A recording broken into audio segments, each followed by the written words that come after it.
And I want to thank Lincoln Park and Ecoventions for putting this very important program on today.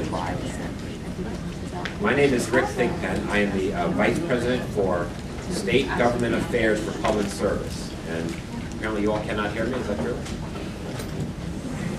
Okay, you can hear me, okay. Someone in the back are saying that, okay.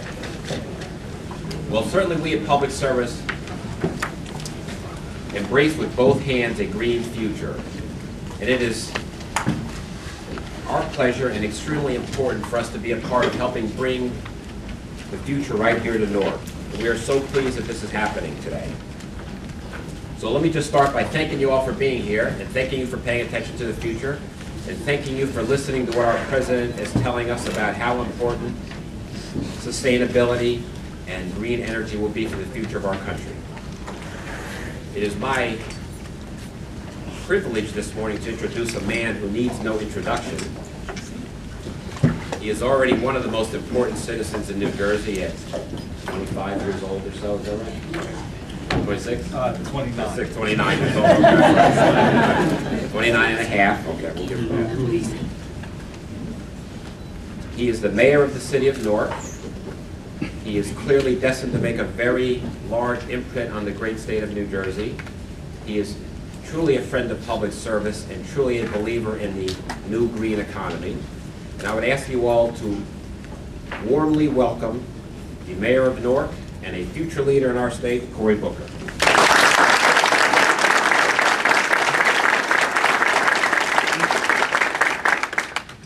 First, I want to give my gratitude to everybody coming together. I want to give my gratitude to our hosts for putting this together. This is the second annual now, right? Yes, second. This is number 2. Yes, it is. Yes, a long 2 years, has it not been? But no, this has been a tremendous gathering last year, and a lot of the good energy, good ideas that came from it. And I really want to give my gratitude to the hosts. But I just want to say thank you to everybody. It's been just remarkable from the last year when we had this now to this year. I've seen so much happen and so many things sort of evolve within the consciousness of our county, of our state, and of our nation. A real revolution, in my opinion, is beginning in the most critical area for ensuring that we have a great future here in the county of Essex, in the state of New Jersey, and more so in the United States of America as we become a partner in a greener globe. The fascinating thing to me has been this understanding of one of the core principles and ideals of this nation.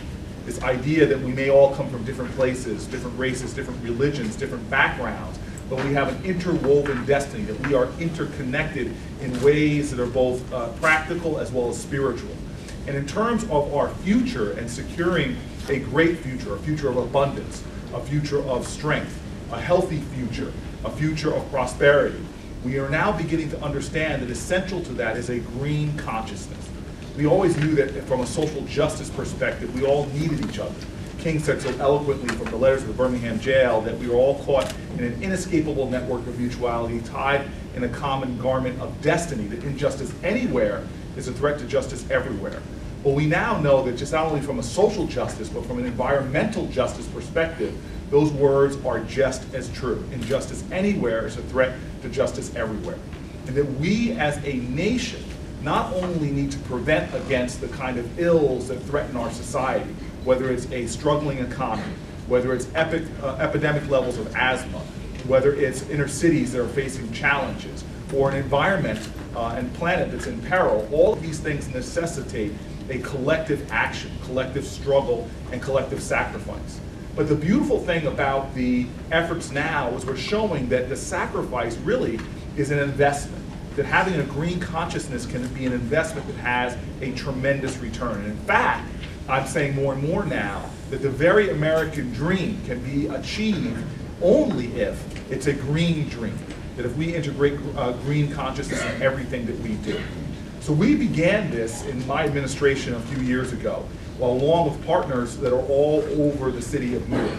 We started doing things like putting the leadership in place, whether it was, and I see Kim Gaddy here, whether it's creating the city's first ever Green Commission, whether it was our leader here, Chelsea, creating the first sustainability officer in City Hall, actually not funded by taxpayers, but funded by philanthropists to begin to champion that.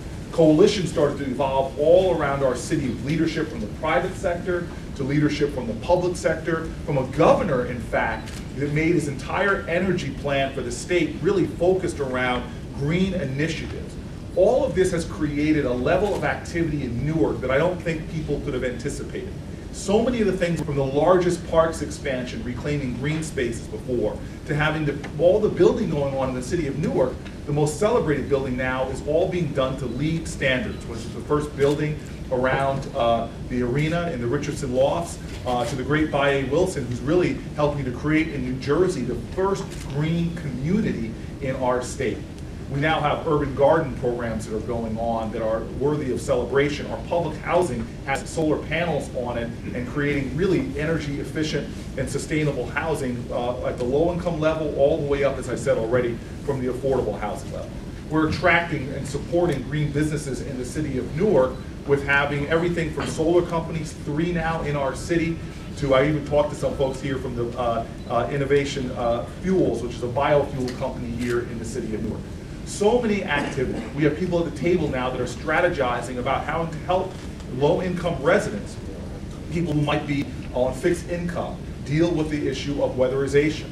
We've had local partnerships with unions that have helped our residents get into jobs and into union apprenticeship programs while also rendering service to residents. In the South Ward alone, we have dozens and dozens of senior citizens on fixed income get free weatherization in their homes, thus creating jobs, lowering energy costs up to 25%, and showing the way forward for job creation, for energy efficiency, for lowering the cost of your households, to even, frankly, lowering the carbon footprint of our city as a whole. Can all be done, a win-win-win-win, if I have it correct, for our city.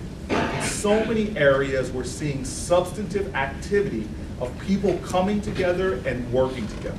Here our host is doing something that's dramatic, which excites me, that here in the city of Newark now, every resident has no excuse whatsoever now for advancing their weatherization. In fact, PSE&G is going to be covering the costs of up to 50 to 80% of the weatherization costs of our homeowners. And in fact, for the rest of that cost, the wonderful thing about this program is that they will allow you to, with a no interest whatsoever, to cover the rest of your weatherization costs and make monthly payments on your PSE&G bills. It's a remarkable steps that we're taking as a city, as a county, and as a state to make things happen. And the beautiful thing about this is it aligns perfectly with the President of the United States, who is now saying that and over this last year we've seen it happen, things that were not even part of the lexicon of our nation, things like green jobs and energy upgrades, have now become center of the conversation. And we in the city of Newark have $100 million worth of grant applications in the federal government right now to start doing those kind of retrofits and upgrades within our city. And again, capture what we believe will be that win-win-win-win. Job creation, lowering the carbon footprint, lowering the costs of energy for our local buildings, and creating a more sustainable city. All of this energy, all of this excitement has happened just in the last 365 days. We've seen incredible strides. We've seen growing unity, growing sense of purpose, and most importantly, a growing sense of hope for our communities, for our cities, for our neighborhoods, and for our individual residents. But there is still so much potential. There is still so much work to be done. We still have challenges before us and more mountains to climb.